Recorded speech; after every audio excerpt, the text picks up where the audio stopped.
You are live. I'll give you a few minutes, right? Go. You need a few minutes anyway, right? Go. Just stand by, Kim, and I'll go after him, all right? Get your questions. Any questions you have in the room, I'll answer them.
Hey, strong question. Up front. Go ahead. So, will we be going over the Juneteenth? Definitely we will be. What'd you say, your dad? I'm sorry. We good to go? Can we begin? Clap it up. Let's get it on. Most High in Christ. All right, tonight we will absolutely cover the history of Juneteenth, what Juneteenth is. Of course, most of you know that this week, I believe President Biden passed a law making Juneteenth a national holiday. We'll go over what Juneteenth is. Also, on the exact same day, many states, including Florida, struck down a proposed law to have a critical race theory taught in schools all across the country. All right. That law was struck down. On the same day, Juneteenth became a national holiday, and I will, of course, explain how those two things are absolutely connected. All right. Also, with that, you're going to need to give me the history on the Robert E. Lee statues and the heroes of the Confederacy statues that went up all throughout the South. I need to know when those statues went up. All right. When they erected those statues. They're all over the country. Statues of Robert E. Lee, statues of Stonewall Jackson, statues of heroes of the Confederate Army, of course, the army that killed the United States military during the time of the Civil War. All right. But there are statues of those men that were all throughout the South. Tell me when those statues went up, the year that those statues went up. You're going to need that to understand how critical race theory and the national holiday of Juneteenth, how those two things are connected. All right. Give me that. Also, we'll go over today, Father's Day, the history of Father's Day. And I will also explain how any Black person or Hispanic person that celebrates Father's Day has low self-esteem. Celebrating Father's Day is the worship of your oppressor. It is literally designed to worship your oppressor, and like most so-called holidays, one particular oppressor. Father's Day is designed to worship one man. I'll give you his name in a little while. And Father's Day was designed around his birthday. His birthday.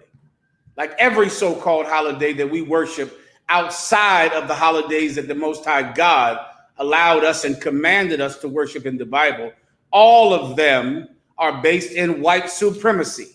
Father's Day is based in white supremacy, the worship of some man whose daughter believed he was a good father. And now to this day, we all have to worship him and worship his birthday. We'll go over that today as well, all right? First, I'll answer a few of your questions. If you have any questions, let's have them right now. Any questions in the room up front? General, I have a question on 1 Corinthians 6 and 19, where it says the Holy Spirit which is in you. I can read it. Please, go ahead, nice and loud.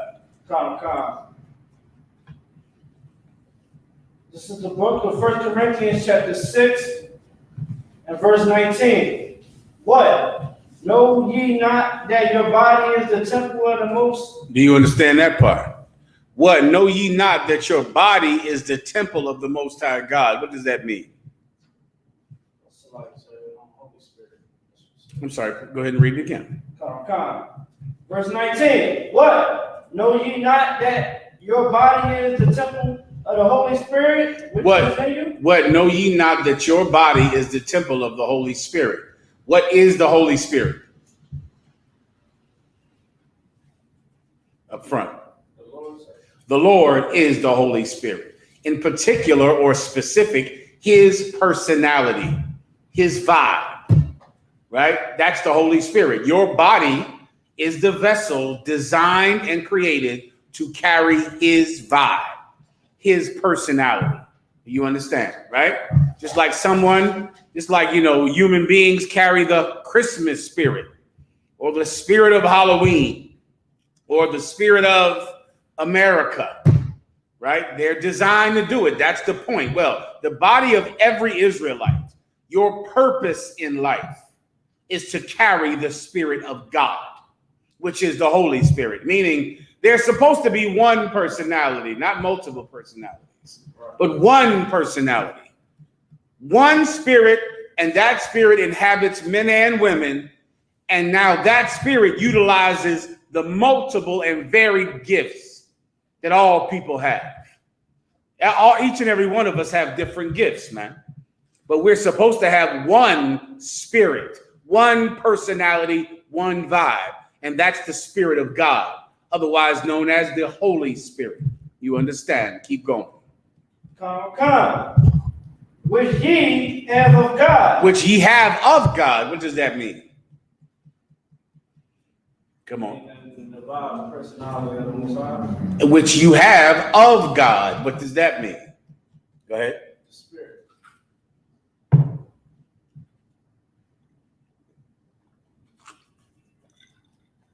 God is the one that gave you his personality. God gave it to you. Much like any father passes on his culture, his behavior to his own son. Right? You have a child, right? You have a child, there's a way you want your child to behave, right? You're teaching them the minute they're born. That's why the sister brings her son to class and puts him in all black, because she's trying to give her son her culture, what she believes. She wants her son to have the Spirit of God, which is why she brings him in the UPK, which is the only place you can get it. Give her a hand. Everybody understands. Right? Every parent wants their children to have the proper personality that they have chose for them. Over in the Middle East, Arab men and women are teaching their children Islam, telling them to dress like the way that Islam prescribes for a person to dress, to eat the things that Islam prescribes for a person to eat. Well, God has his personality, the God of Israel, Yahweh. He has a personality, and he teaches that personality to us. So the Holy Spirit that you have, God gave it to you. That's the point. That's what which ye have of God means. Meaning he gave you the Holy Spirit. He gave you his culture, his personality, his behavior. He wants it to live inside of you. You understand? Keep going. All right. And ye are not your own. And ye are not your own, meaning you don't decide what you do with your body. And if you can think about it, in less spooky ways, so much of the Bible, especially when you mention the word spirit or ghost in the Bible, so many of us can believe it's very spooky and supernatural. It's teaching. That's it. If you teach your child Christmas and Halloween, then your child will have the spirit of white supremacy. That's what they'll have because you taught it to him. You taught it. Whatever you teach him, that's the culture he'll have. That's the spirit he will have. You wonder why our oppressor shoots up high schools and kills people, because that is what he was taught from his parent. The oppressor teaches his children to murder, to kill. He teaches him to be a supremacist, which is why you cannot teach critical race theories in school, because our oppressor cannot stand the feeling of guilt. He hates it. He needs to feel innocent no matter what he does. He needs to feel supreme. That's the personality that they teach children.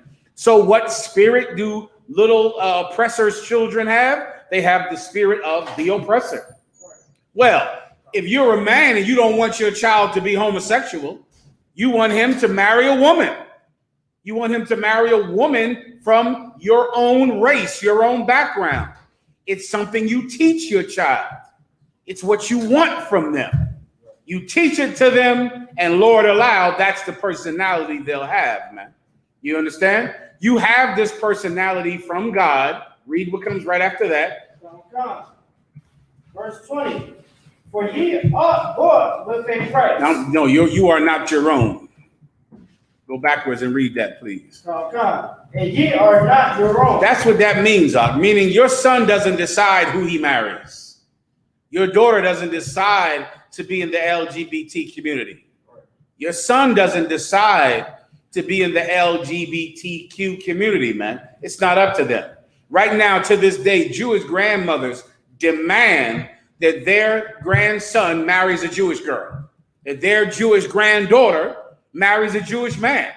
This is common in the Jewish community. You can't bring home someone, not just who's white, who's not white, but they have to be Jewish. You can't bring a Catholic home to a Jewish mother or father. Right. A Baptist, they want their children to marry someone who is Jewish.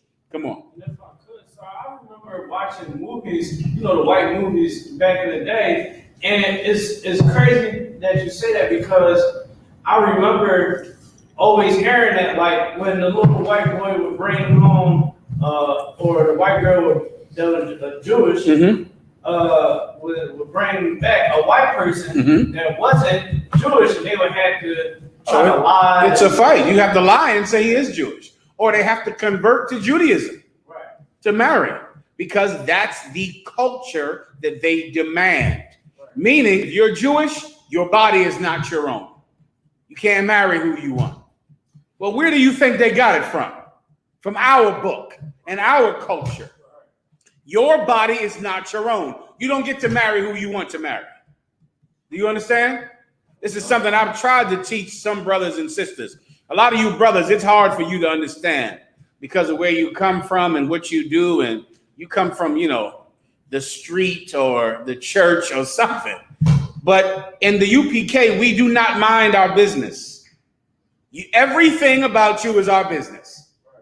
There's nothing that you can hide from us or that we think is too far for us to pry into who you are. You are our business. Everything you do is our business. How you treat your wife is our business. How you treat your children is our business. It's like telling a father to mind his business. When you are his business, you are his son. Everything you do reflects on him. Well, if you're an officer in the UPK, there is nothing about your life that is not our business. Do you understand? Why is that? Your body is not your own. You don't own yourself. You reflect Commanding General Yohana. The wife you choose is a direct reflection on Commanding General Yohana. So he wants to know. He wants to know what's happening in your home. What's happening with your children. What did Paul say? Paul said when you want to choose a bishop, do not choose one that does not keep over his own household. So what does that mean? You're going to have to know how brothers are at home, how they are in their home, because you're determining who's going to be in charge of the school based on what he's doing at home. You are our business. Everything you do is our business. Am I making myself clear? All right, solid. Your body is not your own. That's the point. You don't smoke because you want to. You don't eat pork because you want to. You don't have sex with this slut because she got you aroused. You don't do that. Your body belongs to someone else. Please, officer. If I could, so what you're saying is so heavy and it brings light to the school, because out there in the Christian church and all these spiritual leaders, you're supposed to be helping lead your people with making sure that your brothers that's in the lineup with you on the forefront is being sturdy. And the Lord said that he was going to punish, these pastors and these so-called spiritual leaders for not visiting the Lord's flock. We're supposed to be in position, like you said, to make sure that everybody's moving in accord, because the only way we want to fix our nation if men are over the congregation, making sure everything is to walk. Give him a hand. Let me tell you, if I could, what the officer just said is so true. Listen, doing the job that I do under Commanding General Yohana, assigned by Commanding General Yohana, I absolutely understand how difficult it is to keep sexual deviance out of a righteous place. I can see how you could become a church. It's easy. The minute that the people in charge mind their business, the minute that the people in charge say, what happens in his home is up to them in their home. No one should ever talk about what happens inside the home. The minute you allow that, you're going to have a place full of sexual deviance. Right. In the UPK, we don't mind our business, Ak. If you don't want us to mind your business, leave the truth. Am I making myself clear? You leave the truth, no one will care what you do, because you won't reflect on us. Everyone understands. Your body is not your own. You don't own yourself. That's a very American concept, a very European concept. This concept of freedom, that you are free from the law of God, free from morality, free from justice, free from repercussions. That's an oppressor's mentality. And here you're not free. No one is free. That's in the Bible, and of course I can pull the precept. Maybe I'll just quote it for you. Ye that are bond are free in here. Ye that are free are slaves in here. That's in the Bible. Do you understand? Everybody, if you're in the world and you're forced to work a job and break your back every day, you can come into the UPK and you can say things that your supervisor would never let you say. You can do things your supervisor would never let you do on your job. And if you're free out in the world and no one tells you what to do because you're rich or well off, you're going to come into the UPK and brush the toilet. You're going to serve in here. You're going to be told what to do in here. And here you're in bondage. Everybody understands. The whole key to this is you don't decide what you do with your body. That body is where the Holy Spirit lives. You don't own yourself. Someone else decides. Keep going. Verse 20. For ye are bought with a price. For ye are what? Bought with a price. For ye are bought. The word is bought. For ye are bought with a price. Someone paid for you, Ak. Someone paid for you, man. So now it's up to them what you do. You could have stayed in the world and you would have been dead. You could have done whatever you wanted to do up until the time of your very, very young death. That could have happened to you. Your children would have been dead. Your wife dead. But instead, you're alive. Instead, you're having new children. Instead, you have a new lease on life. Well, here's the cost. That new life belongs to the Most High. It's not yours. Everybody understands? That life you lived in the world, listen, you do whatever you want. And then you'll die, go to jail, have every tragedy happen to you that's happening to everyone else. But you did it your way. You chose whatever you wanted. Fine, that's a good trade-off. Well, here's the trade-off you chose. You decided to live, and you were given life, and that life cost. You understand? No one in the UPK is under any illusion that the new life that you live is free. It is not free. It's not. You have to pay for it. You were bought with a price. Continue. Therefore, glorify the Most High in your body. Therefore, glorify the Most High in your body. Because Christ had to die so you could live, you will live in his place. If Christ was walking around here today, 2,000 years later, what would he be doing? He would go to camp. That's what he would do, right? How do you know that for a fact? Because he was going to camp when he was here. Right? When he was here, he was out in the streets, in the marketplace, making the Sadducee and Pharisee explode with anger. That's what he was doing. Pissing people off. That's what Christ was doing when he was here. Did it all the time. Did it until they killed him. You can understand what you're expected to do, right?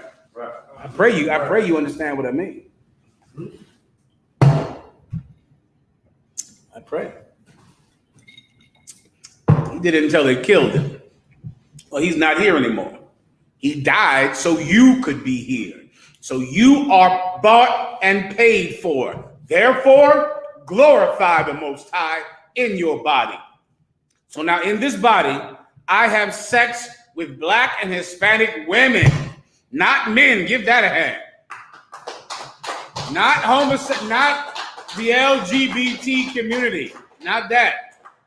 Not because I hate them, not because I want them dead, not because I have anything against them at all. I pray that one day they could see the light as I have seen.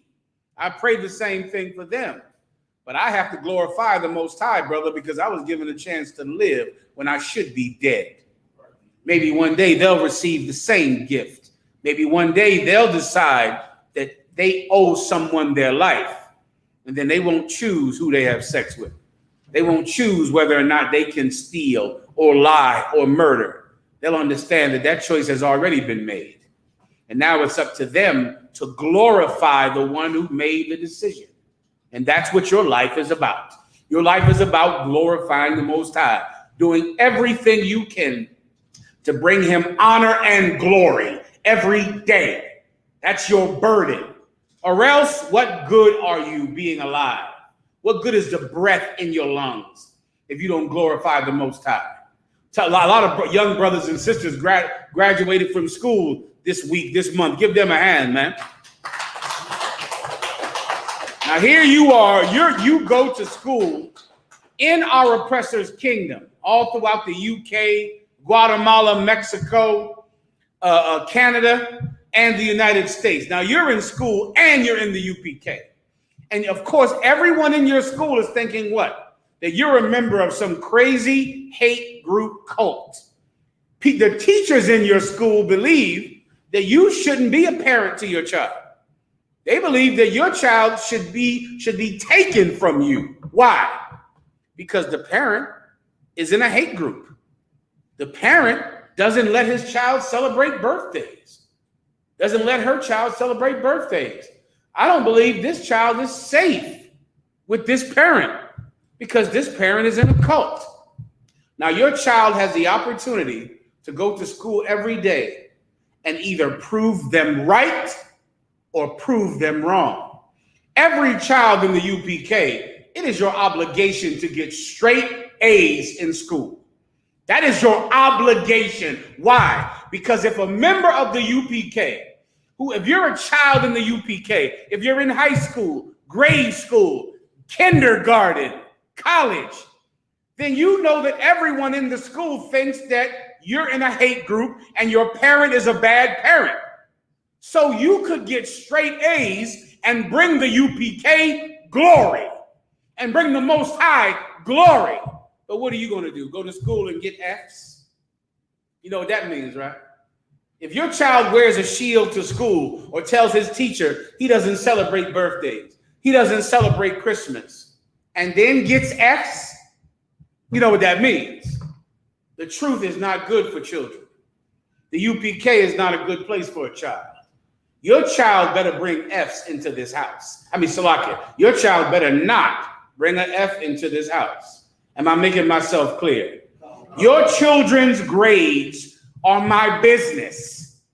It's my business, the grades your children get. Because your child goes to school and says, what? I can't celebrate Christmas. I can't draw the Santa Claus. I can't stand for the Pledge of Allegiance. And then what? Fails? Gets a D? What do you think the principal is saying? I'm not surprised. His mother is in a cult. I'm not surprised. His father is in a hate group. Southern Poverty Law said they're a hate group. I'm not surprised. Let's call child services because clearly this child is not being raised right. Look at his grades. Look at her grades. Am I making myself clear? Your obligation is to glorify God. Straight A's, glorify God. Because you're getting straight A's. Why? Because you're One West. That's why you're getting straight A's. That's why your child is getting straight A's. I'm in a hate group. What are my child's grades? 4.0. I guess my hate group is better than your church. Right? Somehow my hate group is better than your church. My child has a 4.0. What does your child get? Straight D's? They are not glorifying us. We're not being glorified with that child of yours. I don't like your child. Your child is terrible and a brat. And your child is a damn burden to the school because they go to school and get D's and embarrass us. Don't tell anybody that your child is in the school. Just let them celebrate Christmas. All right? Just let them eat the Halloween candy and leave us the hell alone because your child is an embarrassment to us. Your wife is an embarrassment to us. Do not tell anybody that your wife is associated with this school. She goes to her job and she gets in gossip fights with the people on her job. She's full of gossip and all types of nonsense all the time. She's full of Facebook garbage. What is your wife saying? She's in the UPK? Don't tell anybody. Don't tell anybody that your wife is in here. You are obligated to glorify God. And you have to think, does this glorify God? I'm going to choose a woman. Is this the choice that glorifies God? Some slut on Instagram? Does this choice glorify God? This is the wife that I'm bringing into this body. Does this glorify God?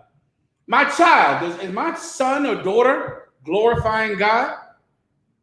Is when I look at my life and the scope of everything I'm doing, are these things glorifying God? If they're not, then why in the F are you doing them?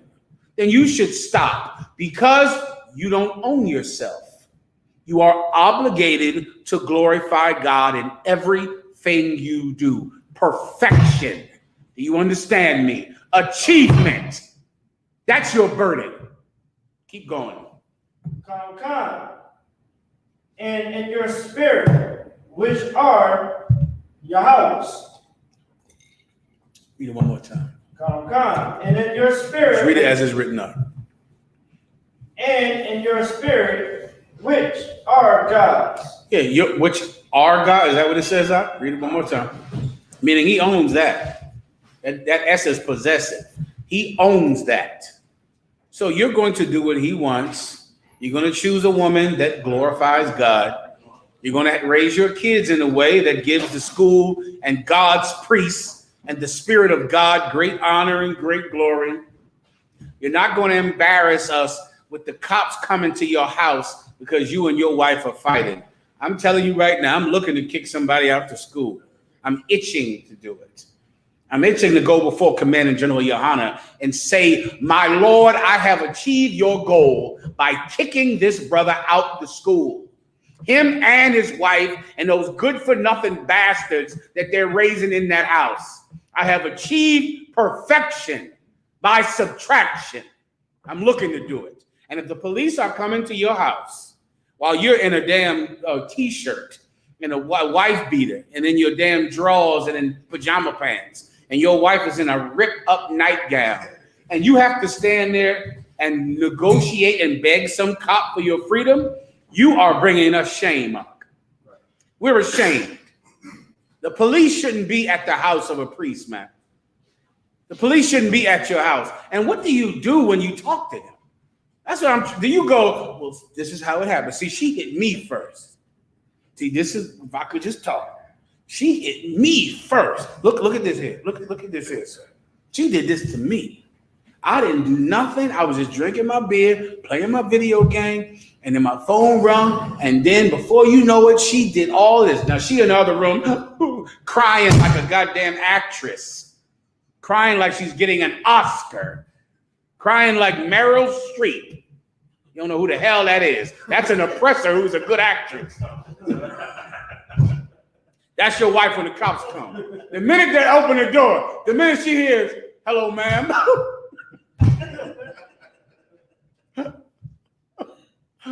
She put a hand up here just to make it dramatic.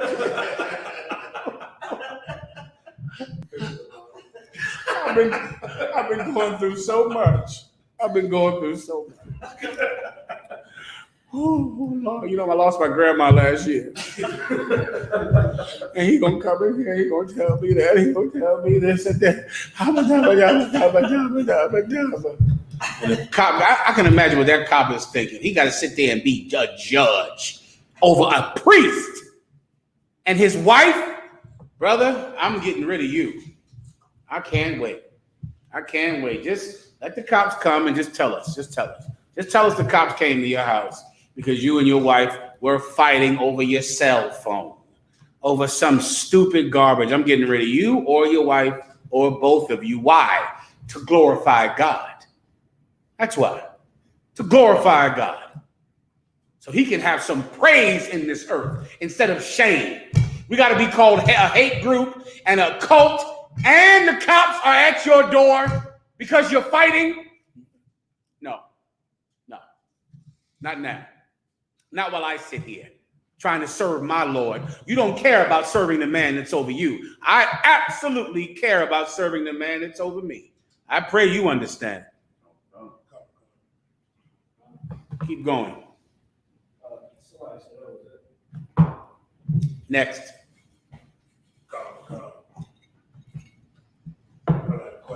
But can Judith 8:16 be a precept to cut immaculate conception and the so-called Holy Trinity? Let's hear it. The book of Judith, chapter 8, verse 16. Do not bind the counsels of the Lord our God, for God is not as man, that he may be threatened, neither is he as the Son of Man, that he should be wavering. Neither is God as the Son of Man. I'll take it.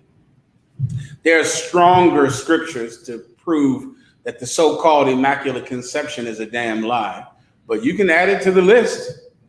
I'll take it. Well done. Next. Brother wanted to break down in Ecclesiasticus chapter 41 and verse 21. Go ahead.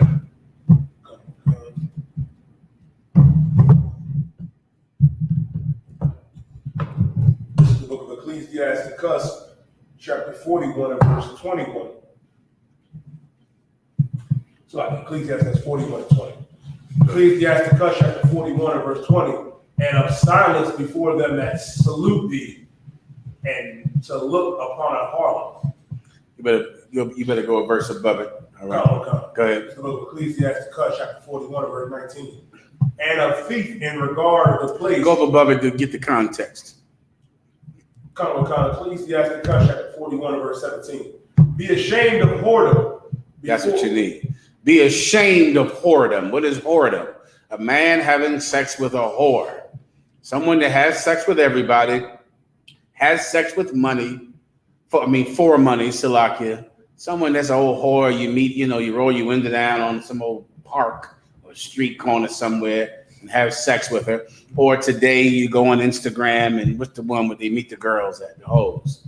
OnlyFans, or you get the point, right? That's disgusting, and you should be ashamed of doing it, right? If you have sex with whores, you are telling the world that, one, you do not care about God's law. You do not care about command in General Yohana. You do not care about Yahushua Christ, who is above command in General Yohana, but below the Most High God. You do not care about yourself. You don't care about your brother, and you cannot get a woman any other way. That's what you're saying. You can't seduce a good woman. You can't talk to her and seduce her. So you have to go pay a woman for sex, which by definition means you are unable to get a woman without paying for her, which should emasculate you, because there are men that can talk a woman into sex who don't have to pay for it. Men that can get clean and exercise and lift weights and go out and get their beard and braids and shining, and can go and talk to a woman and talk to her and seduce her into being her husband for the rest of her life. You pay for sex because you are unattractive to women. Do you understand? That's what that means. You are not attractive to women. Women do not like you. Girls do not like you. You smell, you got a foul body odor, you are unattractive, and no woman would ever have sex with you unless you pay her for it. Then she'll hold her nose and hold down her lunch and have sex with you because she's getting money for it. Right. Having sex with a whore means you know you are unattractive to women. You know that you don't attract them. Am I making myself clearly understood? You should be ashamed of it. That's a shameful thing. You should be sad about who you are. You should have guilt. I know that's a lost thing here in this world, to be ashamed of something, to be guilty, but you should be ashamed and guilty for being so unattractive to women. Keep going. Come. Be ashamed of whoredom before father and mother. Before what? Before father and mother. Oh my God. That's what you're telling your father and your mother, brother. Imagine your father and your mother find out you out buying whores. Imagine what Commanding General Yohana will think when he finds out you are out buying whores. Ooh, brother, you're going to be the cat that used to sit in that chair, that used to hold that rank. Brothers used to know you. You used to come to the barbecues. You used to be around. Now you're not around anymore. Keep going. Come. And of a lie before a prince and a mighty man. And you should also, I'm sorry, hold on. You should also be ashamed of being a goddamn liar before a man in authority. He has to look at you like, I can't trust this brother. I can't trust his account. He's a goddamn liar. He said something, but what the hell difference does that make? He's a liar. Hey, what's the report from that brother? Well, the brother said this. Who said it? Him. Oh, forget that. He's a liar. I can't trust anything he says. Go ask someone else, because he is a goddamn liar. You should be ashamed of being a liar. Being a liar means that you are terrified of the truth. That's what that means. Just like buying a whore means that you are absolutely, you're unattractive and you cannot get a woman without paying for her. If you're a liar to people in authority, that means you're afraid of the truth. You're afraid that if they knew really what you did or who you are, there would be negative repercussions. And you, of course, are afraid of negative repercussions. You're scared. So you have to take the coward's way out, which is to lie. You should be ashamed. Keep going. Come. Of an offense before a judge and ruler. You understand that? Of an offense, meaning you committed a crime. So now you're in front of this judge or this ruler. So now you should be ashamed, because they're not one of your homies. They're not the guys on your block or your cousins or some bitch that you are trying to impress. They are the people that dictate and govern order to make sure we all can live together in peace without violating each other. And you did that. You should be ashamed. You should be ashamed. Keep going. Come. Of iniquity before. And once again, for those of you out there going to, doing domestic violence, you're going to stand in front of a judge and say what? Like, what are you going to say in front of your oppressor's court system? Are you going to wear a shield to court when you go to court for domestic violence? Are you going to wear a shield, and a headpiece? Don't do that. No, wear a suit and a tie and a cross. At least you can shame the Christians. At least they'll think you're Christian. Wear a crucifix in there.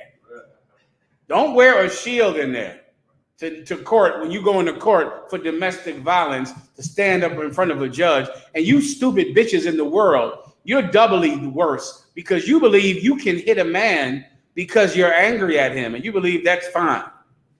So many stupid bitches think that hitting a man is okay because you got angry and you're emotional. Well, what are you going to say to the judge? Your Honor, I went in his phone. He was talking to girls. What in the hell are you going to say to him? Your Honor, yes, yes. Well, see, Your Honor, see, he be talking to women on Facebook, Your Honor. So, let me go home.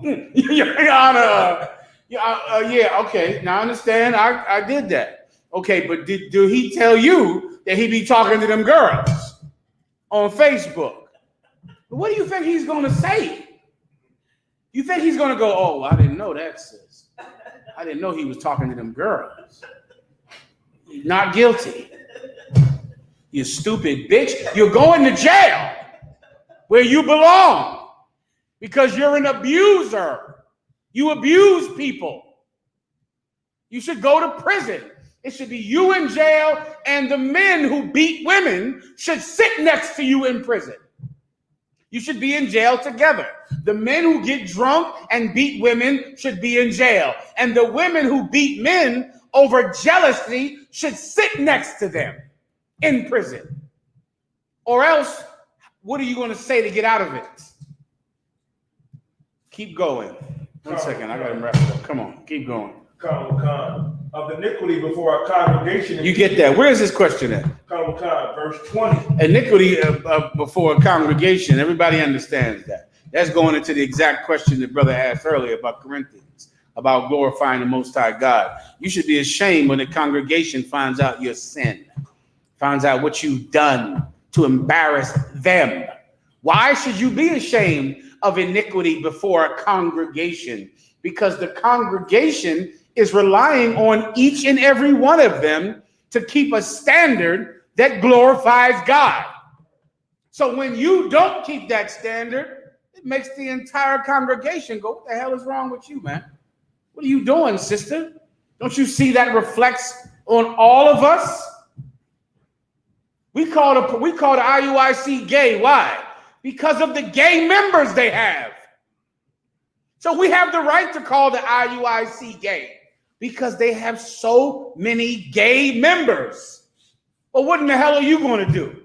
Are you going to embarrass us with criminal activity, with being a liar and a thief? No, you won't. You won't. We'll glorify God. Either you, I'm fine, warrior.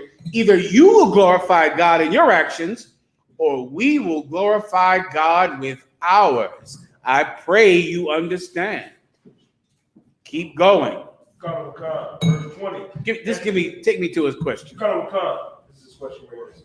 And of silence before them that salute thee, and to look upon an harlot.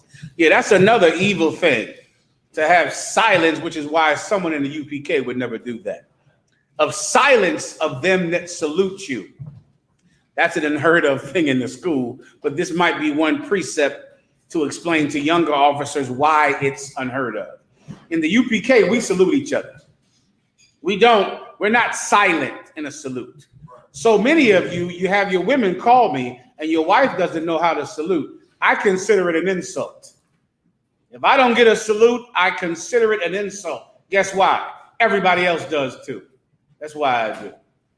Because it is an insult in the UPK not to salute. Does everyone understand? You salute no matter what. If you're in a council and you two are giving opposing sides of an issue, you salute before the council, you salute afterwards. You salute every time you see that person. You are not allowed to withdraw or withhold a salute from anyone.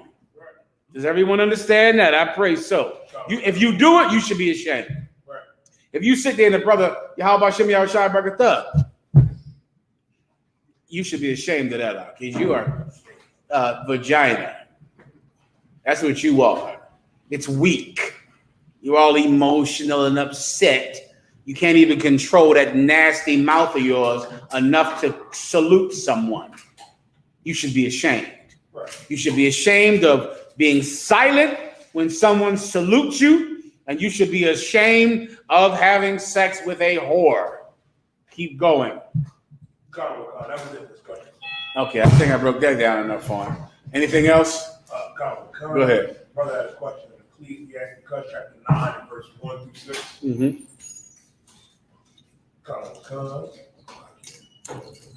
Ask them fast so I can get to Father's Day and Juneteenth. Go ahead. Ecclesiastes chapter 9, verse 1. Mm-hmm. Be not jealous over the wife of thy bosom, and teach her not an evil lesson against thyself. Okay, I hope this is a new brother, because I broke this down probably 3 weeks ago, right? What does it mean? Do not be jealous over the wife of thy bosom, and teach her not an evil lesson against thyself. Here's what you cannot do with a woman, and listen carefully, young brothers, because this is going to happen to you one time in your life if it hasn't happened already. A woman will believe that you want her so bad that you will allow her to hurt you and commit adultery. She will do it. She'll believe that your love for her is so strong that she can do anything, and you will always be there. You have taught her an evil lesson against yourself. That's jealous over a woman. You find out that your woman is a whore or a harlot. You find out that she's, cheating on you. That's what they would call it in the world, cheating on you. But you don't want to lose her. And you know her ex is sitting right out there. She's talking to her ex. She's calling him on the phone. Her and her baby's father, you found out they're talking to each other. So what do? You treat her better because she's cheating on you and she went on a date with another man, which means what? Clearly, you're not paying enough attention to her, or else she wouldn't be talking to another man. You're a vagina. If your woman is a whore, leave her. You understand? Leave her. Never stay with a woman that's a whore. Never. The minute you do it, not only will you stay with her, you're going to treat her better. Why? Because really, the only reason she cheated on me is because of what? Because of what I was doing. I was out there with them girls too. It's really my fault. You know what? Oh, box open. Will you marry me? On your knee. Because you caught her cheating on you. So now you give the bitch a ring. You just taught her a lesson, brother. That's you being jealous over her, meaning you can't stand the thought of another man having her. So because of that, you allow her to whore on you. Because you don't want to lose her to her baby's father, to her ex. You don't want to lose her to him. So you go and fight to keep some slut that you should forget. If a woman cheats on you, forget her. If a woman divorces you, don't ever try to be back with her. If she says it's over, I'm gone, then you say shalom. And that's that. Guess what your wife will understand? Now, a wife that is sincere about leaving you, she'll realize that I wanted to leave him and I left him and he didn't try to get me back.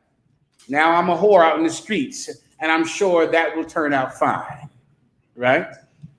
A wife who is not sincere will hear you say shalom and go, I can't play about leaving him, because when I say I'm leaving him, he nudges me out the door with his boot.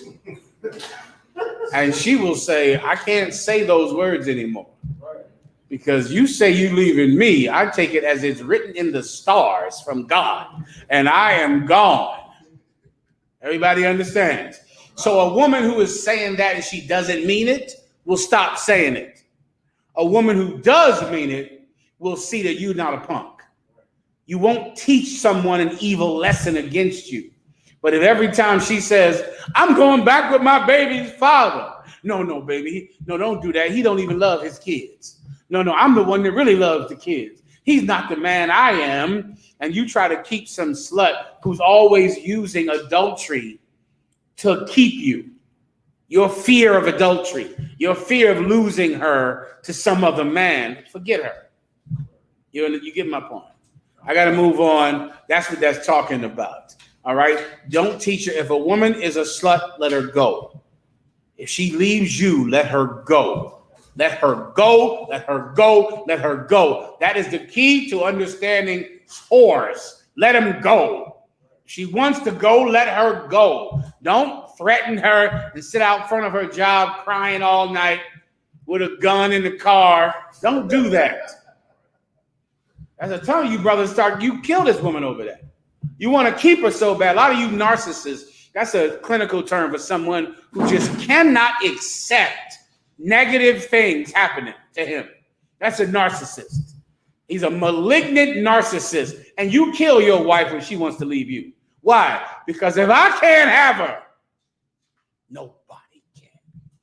That's what this scripture is about. That's this. If I can't have her, nobody can. She ain't gonna be sitting there watching my TV with that nigga. No. And then you go and kill the damn woman. Don't kill her out. She's not worth it. You ever heard that term before? Right. She's nothing. Just say goodbye to her and the TV and the house and the refrigerator, the video game. And don't fight her over your sweatshirt either. Let her keep the sweatshirt. Let her keep the Jodeci CD. She can have it. Now the cops gonna be here. No, bitch, that's my Jodeci CD. No, I bought the CD. No, that's my CD. You ain't gonna be listening to Jodeci with my new nigga. But here you go. You can have the sweatshirt, the Jodeci CD. You can have it all. I'm out. I'm gonna keep my dignity. Do you understand? That's the point of this precept. Go ahead. Real quick, would this correlate with like a lot of young brothers? That the murder rate, most of that, the wars that's going on in the streets is because of a female that they was dealing with, who was a whore from the jump. Yeah. Would this correlate with that too? Absolutely, give him a hand. Listen, Philly is like number 2 or 3 in the murder rate, if not number 1. St. Louis, it goes back and forth. But then the murders aren't over drug territory. It's not over gangs like in LA. It's over just problems you have with a brother. And a problem you have with a brother is inherently about women. About her baby's father. That's who you can't stand. Her baby's father. You're the next baby's father. When you go meet that woman, remember this, and remember I told you this. You are meeting your future ex. That's who you're meeting. That's your future ex, her. So when you look at the other ex, you and him, brother, are really connected. You have a connection with him. He's the current ex. You're the future ex. So you got no reason to be shooting him. You are him. You and he are the same. You really have a reason to come together with that brother. You got no reason to be angry with him, but of course you do hate him. Why? Because she's constantly talking about him in your ear all the time. So to preserve your masculinity to her, you have to go and shoot her baby's father. She calls you. He over here at my house. He want to see his kids. He's mad. He's mad at her for the same reason that you are going to be mad at her. Everybody understands. Just let her go. Let her go. That's what this precept is about, all right? Next question. Brother want to break down of Isaiah 42 and 13. Give me one more time, please, Daniela. Isaiah chapter 42 22 and verse 13. 15 more minutes. Go. Come God. The Lord shall go forth as a mighty man, and he shall stir up jealousy like a man of war. He shall cry, yea, roar. He shall prevail against his enemies. That this is a Third World War precept, a Judgment Day precept, a COVID-19 precept, earthquakes and forest fires precept. That's the Most High going war with our oppressor, man. And he's doing it every day, and he's going to do it more. If that's your question, that's your answer. Go ahead. Next. Last question, sir. Brother says, Shalom, Allah. Can you give me the UPK stance on a brother who hasn't taken the oath? Are they still held accountable to the Lord? Are they a brother who is not taking the oath? He is accountable to the Lord that anyone in the world is accountable to the Lord. Meaning people in the world die every day for committing sins against the Most High, right? And he's accountable as much as anyone in the world is accountable, right? But when you take the oath, your accountability raises. So if you're not in the truth, you're still going to die from smoking weed and getting high. That's what every Israelite dies from. You're going to die of a heart attack because you ate pork and ate shrimp and drank like a goddamn lunatic and got high every day and ate the garbage that slaves eat. So you're going to die. You're going to, crash into a tree, have a heart attack, mainly just some type of heart problem is going to kill you around about 63, 60. If you live past 25, if you're a criminal, that's normal, right? So you're going to be killed because you broke the commandments. If you take the oath that we all have taken, then now your life is in danger for doing minor things. Minor things, you could die. You could die for disobeying an order. You could die for laying down your sword. You could die for living your life with a conduct that does not bring glory to Command and General Yohana and the king he serves. So your burden raises and the penalty raises. Everyone understands? It's not a life that I would recommend for anyone who is not absolutely serious. If you're not serious, just stay in the world, eat pork and shrimp, and just live till you're 60. Maybe. You might be in jail or something like that, but there's tons of good brothers in jail, die when they're 60 years old. Do that. But living in here, Iraq is, it's a discipline that most of you are not ready for. Next. That was it for the question. All right, let's get into what's the first one? Father's Day. Give him a hand. Father's Day. Father's Day, I think, was yesterday or today or something like that. Is today Father's Day? Yesterday was Father's Day. Father's Day, anyone who celebrates Father's Day is celebrating white supremacy, which is what Father's Day is. Here is the lie about Father's Day. The lie about Father's Day is similar to the lie about every so-called holiday. December 25th is about the birth of Jesus. And because Jesus was born today, we give gifts to one another. Because he was given the gift of gold and silver from the 3 wise men. So all of us give gifts to one another. Thanksgiving, if you're in America, or a Boxing Day, it's another so-called holiday in England. These are gifts that you give to commemorate some historical event, right? Thanksgiving is about the pilgrims who received gifts from the North American Indians, and they had a great meal. So now we give thanks, celebrating the day that they had that meal. When in actuality, both of those holidays are rooted in white supremacy. The real reason for Christmas is to have you worship a man who lived during the time of the Renaissance called Caesar Borgia. Caesar Borgia, his image is the image in your mind and in your church and in your grandmother's living room of Jesus Christ. That is about him. Christmas is about Caesar Borgia. Pope Alexander VI of Rome had paintings commissioned from Leonardo da Vinci to have his son, who was Caesar Borgia, his image as Jesus Christ. That image took off like the most famous movie you see today. This is before movies. At one time in the Renaissance, paintings were blockbuster movies like Black Panther or Passion of the Christ or Star Wars. And everybody wanted to travel to this church to see this painting. And they came from everywhere. Because of that, the picture of Cesare Borgia, his face became the face of Jesus. And Christmas is celebrating him. So every Christmas, you have to see that little white baby and his family. That picture you have in your mind of Mary, that is Lucretia Borgia. That is Cesare Borgia's sister. That's who Mary is in your mind. Mary is celebrating her because Pope Alexander VI of Rome had the picture of the Last Supper painting. He's in the picture. Give me the Last Supper up on the screen.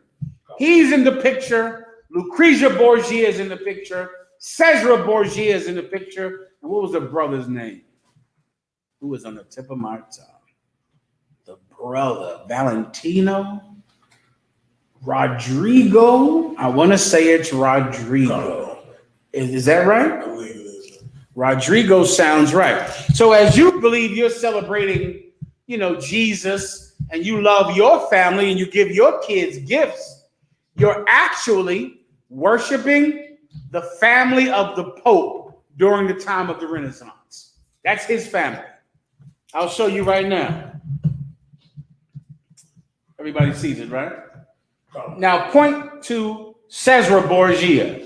He's right in the middle. Show me Cesare again. Go to the side. Right there. That's Cesare again, right there. Both of those are Cesare Borgia. This is not the exact, this is a repainting of it out. This is not the original one. Show me the original image. Could be the original image right here, that one. Let me see that one.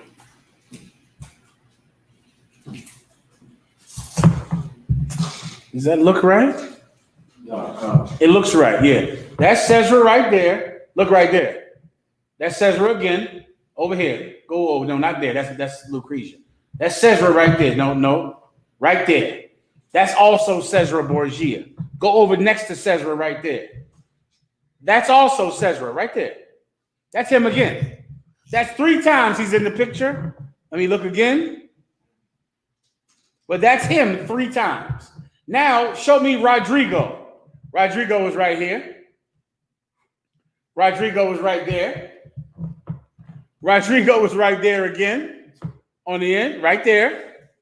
Right? Now, show me Pope Alexander VI. He's the bald one. He's right here. He's right here on the end. You see that guy on the end right there with the long beard? That's Leonardo da Vinci. That's who painted the picture. Right? And so they just, you can look him up, that's Leonardo da Vinci, right? They just put themselves in the picture. And so now everybody 2,000 years later worships Jesus. I'm sorry. Go back to the picture again. How did I forget? Were any of the 12 disciples women? Let's give me the picture one more time, please. Come.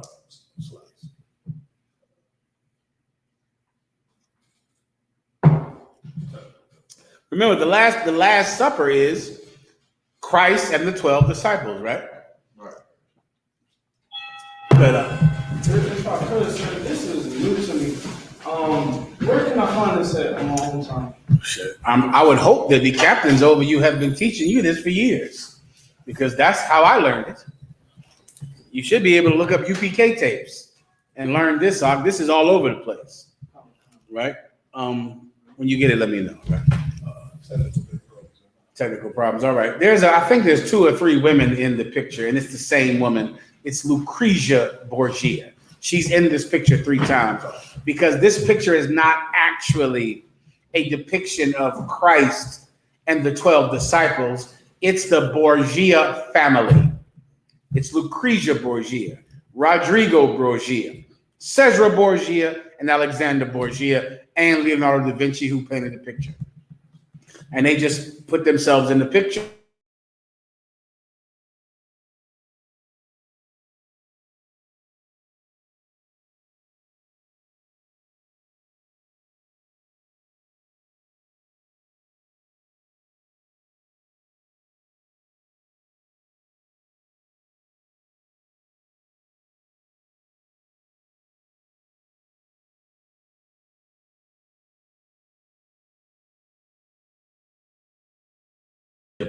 The show is coming down. We're restored, so we're live again. Solid. All right. And give me Father's Day. Give me the picture first, and then and give me Father's Day after that. All right. Come, I can put the Last Supper back on the I appreciate it. All right. This is how you can tell if it's the original or not. Who the hell is that right there? Look right there. Look next to Cesare Borgia. Who's that? Look over there next to Cesare again. Right there. No, keep going. Right there. No. Go next. Keep going. Next to this third. Now look. Now one more. Right there. Now what is that? And who is this? Do you see that? That's a woman. Right? It's a woman, and it's the same woman. It's a woman in there twice. There was a whole movie they did about this called, I forget, I didn't even watch it, but it was just for the damn peasants to understand this movie. I think it was called the Da Vinci Code, trying to understand who this woman is in the movie. It's the Borgia family. Right. That's who it is. All right. You can read books and you can find out who it is. You can read a ton of books. So I can research this. Leave it on the screen for a taste. All right. Just so they can see it. Does everybody see the women in the painting? It's in there. You can look it up on your own. You can look up, you can Google, why are there two women in the picture of the Last Supper? You can go look it up that way. Of course, this is something that the UPK has been saying since 1969. Everybody gets it, right? Everybody sees the two women in the painting. Now, why is this important? Because here we are the day after Father's Day. Now, I would like to see the history on Father's Day. What is the history on Father's Day? Do you have it? Nice and loud so everyone can read it. Go ahead. This is Father's Day history on Wikipedia. Father's Day was inaugurated by the United States in the early 20th century to complement 1972. That's when Father's Day was made a national holiday. It's a very recent holiday, national holiday. 1972, Richard Nixon made it a national holiday. Keep going. To complement Mother's Day. To complement Mother's Day. The whole reason that you have Father's Day is because they already had Mother's Day. Mother's Day, of course, is ancient. Mother's Day is from Rome and Greece, the worship of the goddess Juno. All right, the worship of the mother goddess. That's Mother's Day in 1972. That's a whole different one, but you see how they switched them out on that one. But it's still a woman right there. You see her right there next to Rodrigo. All right, but that's not the original painting. That's someone that redid the painting. All right, you need the original one that's in Rome to see the family. This is just based on the original. Go ahead. To complement Mother's Day and celebrating fathers, fathering, and fathers. Skip down to the history of it, where it came from. Come on.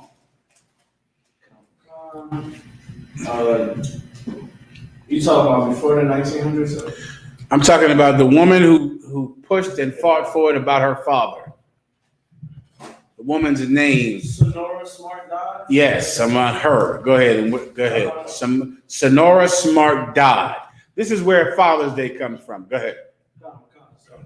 Father's Day was founded in Spokane, Washington, Washington State. Spokane, Washington. That's where Father's Day was founded. Keep going. At the YMCA. At the YMCA. Keep going. In 1910. In 1910, keep going. By Sonora Smart Dodd. Keep going. Who was born in Arkansas. his first celebration was in Spokane YMCA on June 19th. I don't think you give them to me for time's sake. Just give me why she did it, where the date comes from is right there. I'll find it for you unless you can't find it. Someone else just give me the date, where the date comes from, why she did it. Find it in your phones.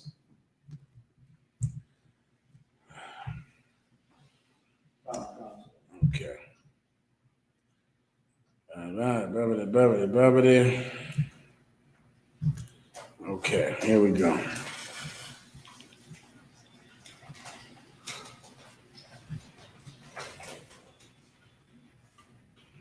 There's Father's Day all over the world. Her father fought in the Civil War. He died. That's what you need.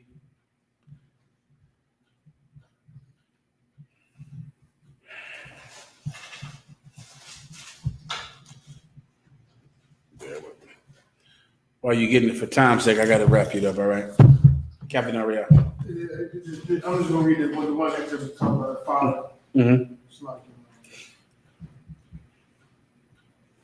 William Jackson Smart was a farmer, an Arkansas native who had fought for the Union during the Civil War. So this is what's her name again? Sonora Jackson. Smart died. Sonora Smart died. Her father's name was what? William Jackson Smart. Everyone in here should know his name because Father's Day is about him. William Jackson Smart is the God of Father's Day. William Jackson Smart is who you are truly celebrating on Father's Day. Keep going. An Arkansas native who had fought for the Union during the Civil War. He fought for the Union during the Civil War. Go ahead. He and his wife, Ellen, had moved west when Sonora was a child, and they continued growing their family.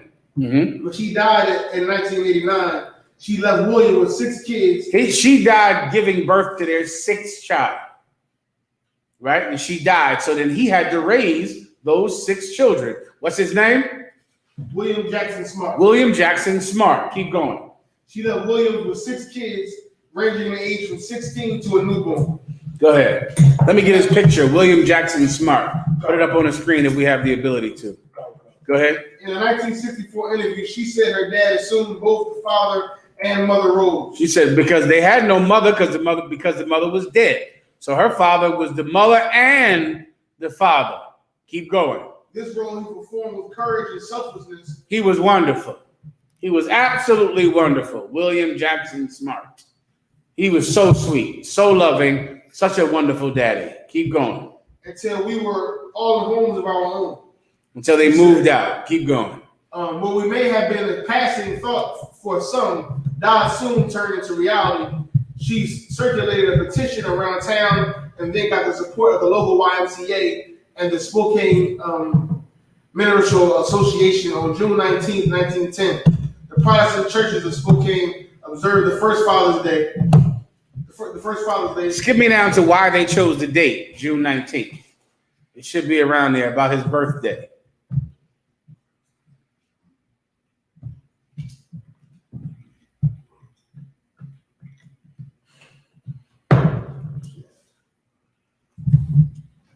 Someone. His birthday is in early June. They tried to get the law passed. They couldn't get it passed in time to do it on his birthday. So because there wasn't any time, they passed it for what? The second, what's Father's Day? The second Sunday in June, the third Sunday in June? It's in June because it's as close as they could get it to his birthday. And you can find that if you look it up once or twice, all right? It's as close as they could get it to his birthday. That's why Father's Day is in June, on the date it's on. Because they were trying to get it on his birthday. The intent was to make it on his birthday. But they couldn't get it there because there was no time. So they made it to the date that they made it to. And in 1972, it became a national holiday. The holiday for him. Because this is some oppressor's daughter loved her daddy. And now you have to celebrate his birthday on as close as you could get to the date of his birthday. Nobody sees that yet. It's right there, Aria. About the date. or you can look up why is it on that date. That might help you find it, all right? You go out in the street, you know Father's Day is coming. You went out in the street this Saturday, past Saturday, you look this thing up and you bring it out to the street with you, the history of Father's Day, which is what we always did as young officers of 50 in the truth, all right? You take it out there, it's white supremacy. It's about him. Father's Day is not about you. It's about him. It's about his daughter making every Black and Hispanic person now love their father on her father's birthday, or as close as she could get it. On her father's birthday, because she loved her father, which is where idols come from. That's in the Apocrypha. When a parent has an untimely death of their child, then they begin to worship the image of their child, and now we have idols. Come on. Please. Wisdom of Solomon, chapter 14, and verse 15. For a father afflicted with untimely mourning, when he hath made an image of his child, soon taken away, now honored him as a god. That's what happened. That's how we have idols. That's how we worship the Christmas tree. That's how we worship statues, because someone loved their family member. And because they loved their family member, they forced all of us to worship their dead family member as a god. And this is in the Bible. And now you worship, what's his name, Aria? William Jackson Smart. William Jackson Smart. What do you have? Go ahead. It says, Sonora had convinced the Spokane. This is it. Give him a hand. Go ahead. The Spokane Ministerial Association and the YMCA to set aside Sunday in June to celebrate fathers. She proposed June 5th, her father's birthday, but the ministers chose the third Sunday in June so that they would have more time after Mother's Day, the second Sunday in May. That's the point. She was pushing for June what? June 5th? She was trying to get it on June 5th. But the town elders say, you know what? We need some more time after Mother's Day. And so the compromise was to have it when? The third Sunday in June. The third Sunday in June, which is where it comes from. This is not about your daddy. It's about hers. This is about an idol. And this man is the idol of Father's Day. I don't know how you can refute it. It's just fact. He's the God of Father's Day. He's the Caesar Borgia of Father's Day. If you wanted to, you could love your father any day you feel like it. Right. You love your father on that day because of him. Because it's close to his birthday. I don't see how you could argue it. I mean, if you give it a shot, it's very difficult, right? Because it's factual. Here's the key. You don't love your father. You love, what's his name, Aria? William Jackson Smart. You love William Jackson Smart. That's who you love. And if I didn't know about William Jackson Smart, I would always know you didn't love your father, because you dishonor him every day with every breath you take while you smoke weed and do drugs and are a LGBTQ community member. I would know you don't honor your father.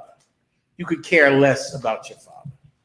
You don't care about him at all. Furthermore, if you did love him, your mother would hate you. And everybody knows what I'm talking about. Your mother considers it an insult to love your father. Loving your father means what? You don't appreciate all she has done when he didn't do any of it. You loving your father? I'm the one that gave you a place to stay. I'm the one that fed you. I'm the one that clothed you. But I want to meet my dad. What are you trying to say? I'm not enough as your mother? You're not even allowed to love your father, because your mother will be offended. Because your mother, and I'm telling you this because I love you, your mother was a loudmouth bitch. And I'm just saying that out of love to you. That's what your father, that's why he wasn't around. You had to stay with her because you needed a place to live and you needed food. But your father chose to live under a bridge rather than to be with your mother. That's how terrible it was. you know exactly what I'm saying. This is the God of Father's Day. It has nothing to do with you and ties and stupid cologne. Like every idiotic holiday, it's really just a day for you to spend money with your oppressor. And so just like Veterans Day is about mattresses. What in the hell does that have to do with war? Mattresses. Every Veterans Day, you got to get in there and buy a new mattress. Every Veterans Day. Guess what? Get ready for Renter Center's new Juneteenth sales. You're going to be able to go in Renter Center, get you the big 60-inch TV in Renter Center, where we slash the prices in half. We emancipate prices in Renter Center. In Renter Center, we free savings. In Renter Center, you can emancipate this TV. Make this TV go home with you free. Get ready for the Juneteenth sales at Renter Center. You know I'm a prophet of God. Now just remember you heard it here tonight. For the Juneteenth sales at Renter Center. At what's the other one that black people love that they like to loot? Is it Walmart? Walmart. Walmart is having the new Juneteenth sale. Free at last, free at last. Finally, this TV is free, what's the word? Free, what's the thing they make free? Like the financing or free financing. Free financing at last at Walmart. They're going to have excellent sales in Walmart, and that TV is going to be free financing. You're stupid, and all of your holidays are based in white supremacy, in making him money and making you more poor, and in worshiping some white man who's dead a long time ago. You don't worship Father's Day on your father's birthday. Damn. You would think you would make Father's Day on your father's birthday. Well, I hear Father's Day is on the second week in June or whatever, but my father's birthday was November 10th, so that's when I celebrate Father's Day. You don't do that because you're a slave. You celebrate Father's Day on her daddy's birthday, or close to it as they could get, but not even your father's birthday, which would at least make logical sense. You're a slave and you don't love your father. You don't love your mother. You love white supremacy. That's what you love. And that's what Father's Day is about. Who is the God of Father's Day, Ariel? William Jackson Smart. At least remember his name. William Jackson Smart. He was a good daddy to his daughter. And now you have to remember him for forever. And what he did. And how he raised his kids. And he was a man who would not look on you as an equal at all. Now let's go to Juneteenth. So this week, Juneteenth, one second. This week, Juneteenth became a national holiday. Those of you in the East Coast, you never even heard of Juneteenth until last week, right? Juneteenth is mainly popular in Texas, right? It's a very popular holiday in parts of Texas because I'll give you the history of Juneteenth. If someone wants to look it up, you can read it. Udaya, come on. Juneteenth, short for June 19th, marks the day. Short for June 19th. Already it's an embarrassment. Already it's Juneteenth instead of June 19th, which sounds absolutely ignorant as it could possibly be once you make it national. Now, if it's something that black people are doing amongst ourselves, then that's fine. But of course, it's not even June 19th. It's Juneteenth. I would assume because we can't talk. That's what I would assume that you call it. They call it June 19th, Juneteenth, as opposed to June 19th because of our inability to master the English language. Let's move on. Marks the day when federal troops arrived in Galveston, Texas in 1865 to take control of the state and ensure that all enslaved people be freed. The troops' arrival Now, what year was the Emancipation Proclamation signed? Someone looked that up. June 19th is the day that federal troops marched into Galveston, Texas, and enforced the Emancipation Proclamation. Captain Ariel. 1863. 1863. What year was June? What year did this happen on? Juneteenth?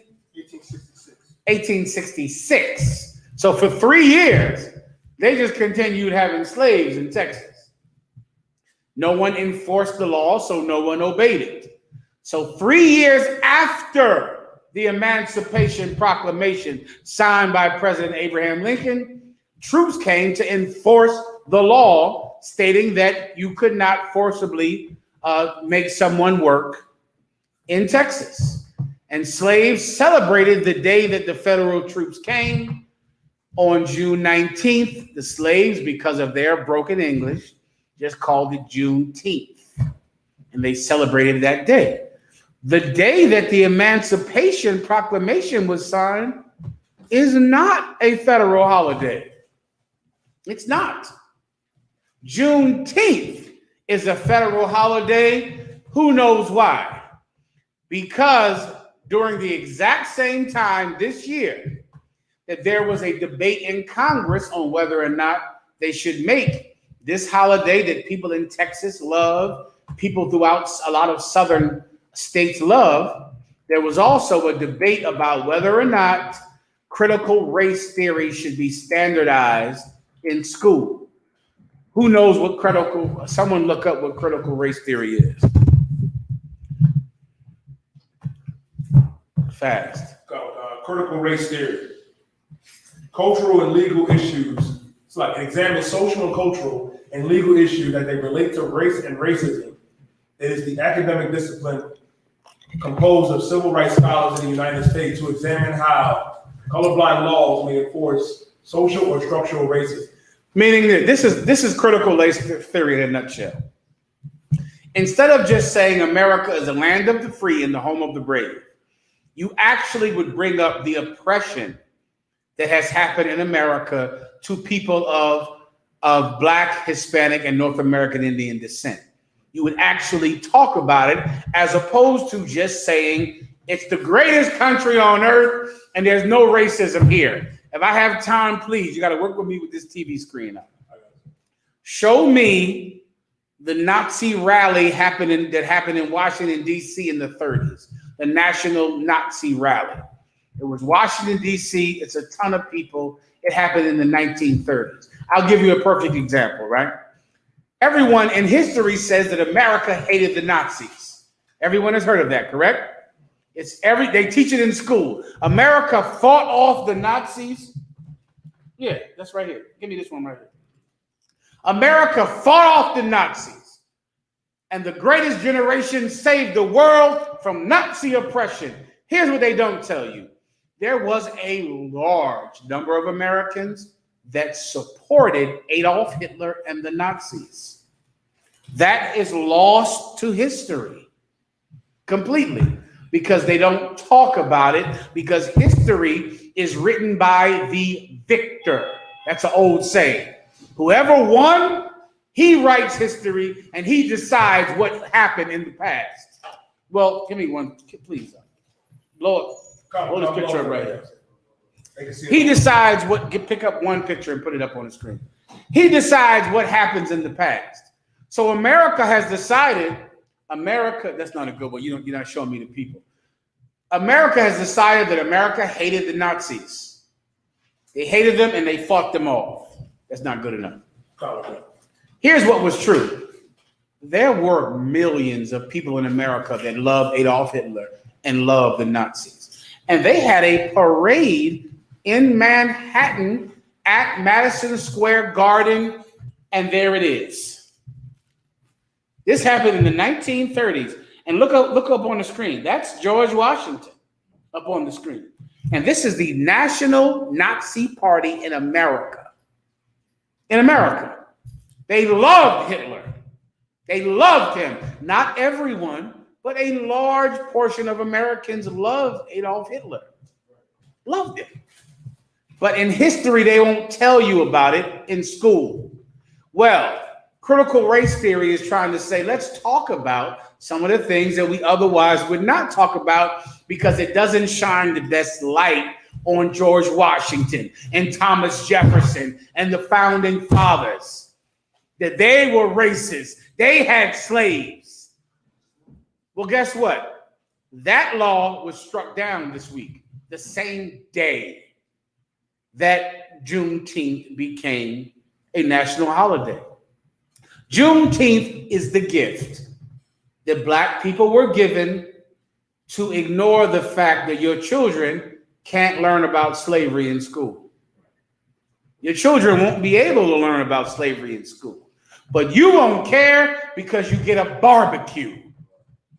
Because of the barbecue, you won't care, so you'll ignore this. Give me the Ku Klux Klan rally in Washington, D.C. in the 1930s, where they marched down the street and it was like the Million Man March. When, of course, you think of the Ku Klux Klan as this evil thing in the South that everybody hated, when it was the most popular organization in America. They ruled governments and governors and mayors everywhere. And they loved them until a portion of America decided to fight them. And history just says they were evil and nobody loved them. You can find that for me, the Ku Klux Klan rally that happened in Washington, D.C. Now, why am I bringing this up? So you can understand history. Understanding history is understanding the past. Understanding the past is understanding the future. During the time, now I want you to look up this thing quickly. Look up the statues that were erected in America. Many people have heard about these statues. That's in Washington, D.C. That picture isn't doing the thing justice. You can find a better one of all of the mobs of people that came out for the Ku Klux Klan in the 1930s in Washington, D.C. During this time when the whole, Black Lives Matter movement happened, they began to tear down statues of Confederate war heroes. Robert E. Lee changed the name of the high school that was named after Robert E. Lee. Tear down the statues of people who were Confederate war heroes. What I need to know is, when did those statues go up? I asked this question in the beginning of class. Go ahead. Sir, Let me get your diary ready since he's up front. Go ahead. The first one went up in 1890. Keep going. God will come. The next one went up in 1926. Keep going. That's the two I asked. Sorry. Give me the ones that happened in the 60s. All those are important dates. What you'll find is, every time Black people made a victory in politics, a Confederate war statue went up at the same time. At the end of the Civil War, when they won, there's a statue that goes up. The bulk of them went up in the 60s when Black people received civil rights. If you need to, just plug that into your phone. That the bulk of Confederate war heroes went up during the time of the civil rights movement in the 60s. That's when the bulk of them went up all over the country, because it was a give and take, which is what politics is. Politics is a give and take. So since you got freed in the Civil War, we'll get a statue in a park of this hero, so we'll get to feel good about our racism, while you'll get to feel good about being equal.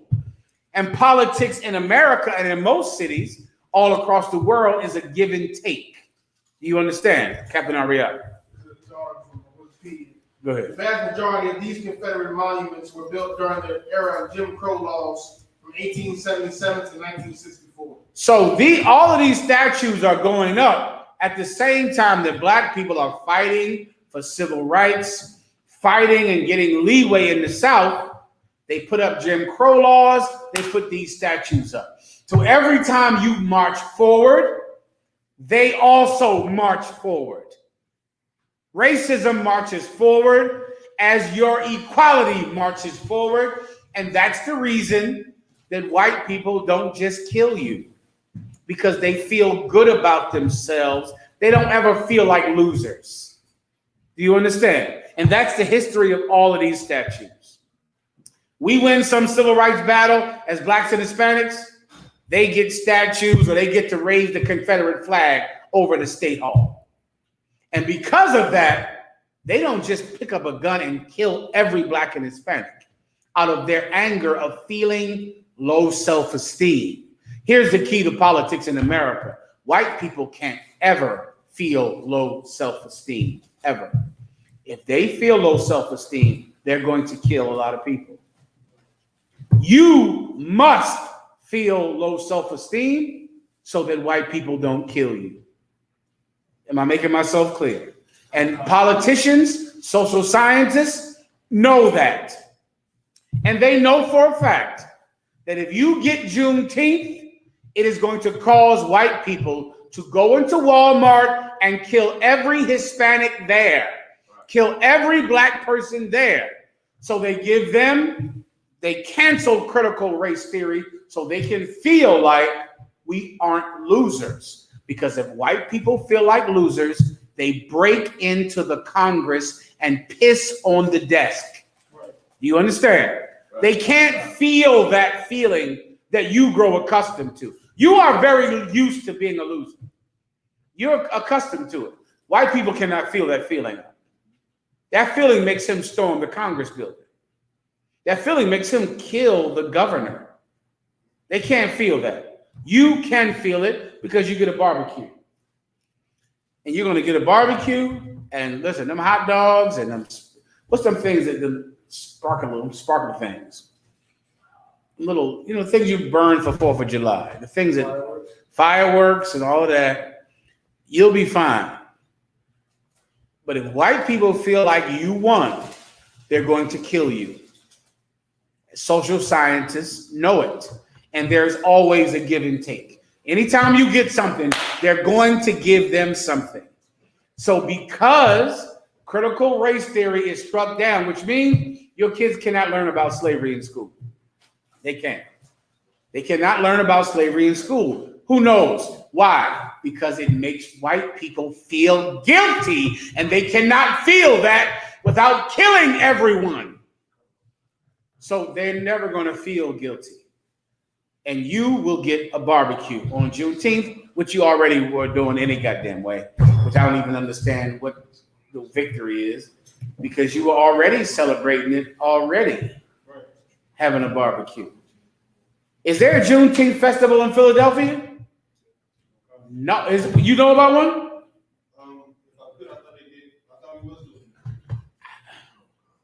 Somebody gotta break it down to me. I've never heard of it until I came into the truth 5 years. Aria. I think in recent years they've had a lot in other places other than Southern states. Yeah, I mean, when I was in the world, I've never heard of Juneteenth. I have never heard of Juneteenth until I was in the truth about 5 or 7 years. That's the first time I even heard it existed, Juneteenth. Once again, it's something that people celebrate down south. In New York, is there a Juneteenth? I've never heard of that ever. Heard of Juneteenth in New York, ever. It's something that people do down south. Well, guess what? You have Juneteenth. Congratulations. Your children, however, cannot learn about slavery in school. They cannot learn about oppression in school ever because it makes white people feel bad. Does everyone understand? Okay, you can look through the statues and the whole emancipation thing and blah, blah, blah. Go ahead, Stuart. If I could, what I'm saying? Let me know we're ready to go upstairs, all correct? If I could, let's hang about. Is Marab there? Yeah, come on, you said whenever you're ready. Solid. Go ahead. If I could, let's hang 1 second, you die. You can always head up at an 8:45, all right? Go ahead, Stuart. If I could, let's hang about what you're saying is like recently we seen that with them voting in Donald Trump when Obama got involved. They felt like losers, and then when all the candidates came out, one of them started being racist, and they was like, so that's what we want. Donald Trump is from New York and a city slicker from Queens. And he would have never gotten the support of the southern states if not for Barack Obama. Barack Obama is the reason Donald Trump became president, because it has to be like that. If they feel like you won, they have to strike, which The only way you can have peace in America is if white people feel like they won. That's the only way it can happen. If white people feel like they're losing, brother, they're going to shoot up the mall and the synagogues and the Walmart. They're going to storm the Capitol. They can't lose. They're not accustomed to it. They're like spoiled children when you try to take something from them, and they've never had anything taken from them. White people must win. And if white people win, you can have peace. But if white people lose, even one time, there will be war and civil war in the streets. They can't handle it. They're spoiled. Do you get my point? It's a car. Sorry, sir, I was gonna say that's why they even killed their so-called president Abraham Lincoln. They felt like give him a hand. Give him a hand. They lost that. They killed him, man. They didn't just say, Mr. Lincoln, you won. They killed him because they cannot lose. So now here you go trying to get Juneteenth to be a national holiday. Brother, you better get rid of critical race theory, or else they're going to be into the barrio and in the ghettos mowing you down, and they're going to kill the president. They kill the president. They kill Biden. They kill all of them. You have to let them win. You have to make them feel like they are the master race. They're superior. Then you can go to work and have a barbecue and be fine. I don't think this can be refuted in history or in present day. Please. So I got the one article on the Tennessee governor signing a bill to restrict critical race theory. Race theory. Go ahead. Governor Bill Lee on Monday signed a bill into law that will restrict the public schools teachers can discuss in Tennessee classrooms about racism, white privilege, and unconscious bias. What day was Juneteenth made a national holiday? Someone look that up. Keep going. You got any more? All right. The Republican governor signed the bill without comment following its passage along partisan lines earlier this month. So this was in May, sir. The new law, which essentially... You want the one that happened in Florida. The one in Florida happened the same goddamn day. And it might be other cities. They just can't have it out. And really, it's a good thing. Because if they have to suffer you having the sun shine on you one day, then they'll kill everybody. Okay, Juneteenth is to give you a gift. Congratulations. You're going to have good hot dogs out there. Good buns, good potato salad if the right person makes it. Everything is fine. Enjoy yourself. There's no sin celebrating Juneteenth, all right? It's a day of a barbecue, and that's good. Of course, it has nothing to do with actually celebrating the end of slavery, else they would have made it on the day when Abraham Lincoln signed the Emancipation Proclamation, which is not a national holiday. All right, because the day that we celebrated, those of us in the South, is on June 19th, because that's when Texas found out about it. And that's the one that was popular. So since that one was popular, that's the one you got. Congratulations, you've gotten it. Now, getting the drugs off of your corner is a whole different thing. Being able to get a job and get a neighborhood and to own the businesses in your neighborhood and to have the freedom to govern yourself, of course, that's something that Congress can't give you. That's something that only God can give you. With that, pass the class over to Priest Officer Dunn, y'all.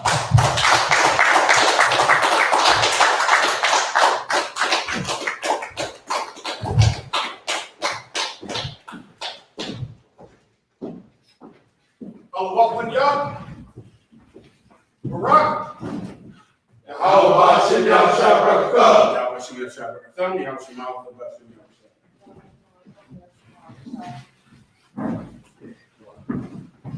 ISUPK security announcement. We the ISUPK started out at 1 West, 125th Street, Harlem, New York, under command of General Yohana. Rule for new brother and sister. When a new brother or sister comes into the school, they are off limits for 6 months. They are to be saluted only. They are here to share themselves with the world. If they need transportation, the teacher will arrange it. After 6 months, if a brother or sister has an interest in a particular person, he or she must get permission from the head to speak to a brother or sister. There's another 6 months in which the brother and sister will court each other. After this 6 month period, the brother and sister will get permission from the head to marry. Tithes, which is a commandment. Numbers chapter 18, verse 21. Malachi chapter 3, verse 8 through 10 means 10th in Hebrew. My Asherah, 10% of every penny of any increase the Lord give you.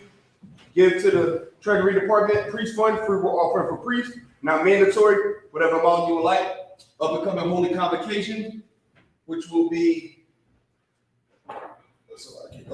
memorial blowing of the trumpet, which will be September 6th. If any brother wants to be a trooper in the school, start to wear all black boots, shirt, pants, headband, or scarf, and with that, I imagine, which means stand. Men of Israel, we're going to give one courtesy salute. Men of Israel, Madam Shabbat, I imagine, Barak, Yahweh Shem Yahushua Barakathon. Yajimatah, Sar, in turn.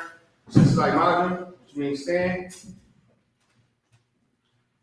Men of Israel, we're going to get a sister one courtesy salute. Men of Israel, Madam Shabbat, I imagine, Barak, Yahweh Shema Shem Yahushua. Yajimatah, class dismissed.